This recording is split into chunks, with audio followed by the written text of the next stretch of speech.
খবর? আশা করি সবারই খবর ভালো। তো আমাকেও তাওয়াং যাওয়ার আজকে হচ্ছে 2 নম্বর দিন। যেহেতু আমরা রাইতে আসলাম, উদালগুড়ি রাইতে আসলাম, তো আজকে আমাদের তাওয়াং যাওয়ার 2 নম্বর দিন। আজকে ফাইনালি আমরা কিন্তু উদালগুড়ি ডাইরেক্টলি ভৈরবকুণ্ড এসেছি।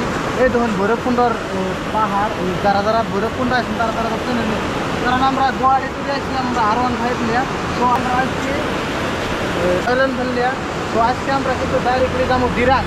তো দিরাং এক রাত থাকুন, দিরাং এক রাত থাকার পরে কিন্তু আমরা ডাইরেক্টলি যাবো। তো গাইস আমরা দেখতেছি যে ভৈরবকুণ্ড এখন কিন্তু বেশি পানি নাই, যদিও পানি নাই তাও কিন্তু জায়গাটা বহুত ভালো লাগতেছে আর কি। জায়গাটা বহুত মজার দহনছে, কি স্পেশাল, কি মজার পাহাড়। এই পাহাড় আছে আর এমপুরে যে এই পাহাড় তো সবাই চিনেন।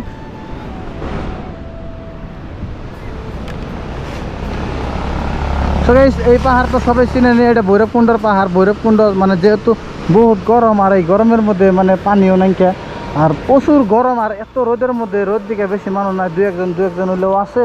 ওই সাইডে দেখতেছেন দু একজন আছে।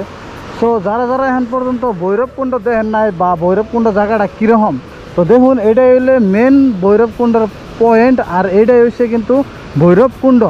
সো যদিও পানি নাই কিন্তু ঘাটটা কিন্তু তামাম বহুত মানে স্পিড ধার আছে আর কি। সো এটাই আসল ভৈরবকুণ্ড, আর এটা হচ্ছে আমার সুইচ গেট। তো গাইস এটা হচ্ছে সুইচ গেট, আর এইগুলো পাহাড় জন্য দেখতেছেন এটা কিন্তু অরুণাচলের পাহাড়। সো ফাইনালি আমরা অরুণাচল যাবো। সো আমার নগে আছে আন্তাস। সো আমরা দুজনেই কিন্তু মানে বাইক নিয়ে, এই রয়্যাল এনফিল্ড নিয়ে, এইটা নিয়ে কিন্তু আমরা ডাইরেক্টলি যাম তাওয়াং।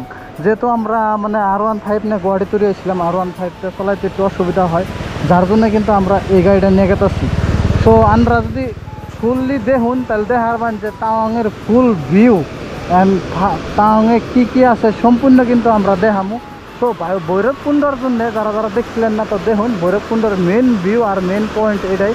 তো আজকে আর আসল এই তৈরি ভৈরবকুণ্ডর ভিডিও, যে যারা যারা এখন তৈরি ভৈরবকুণ্ড দেখেন নাই তো দেখেন। এটা কিন্তু ভুটানের সুইচ গেট, যখন ভুটানে পানি জমা হয় ওইটা কিন্তু ভুটান, অমৃতা চট্টমূর্তে কিন্তু ভুটান। তো দেখেন যারা যারা দেখেন নাই।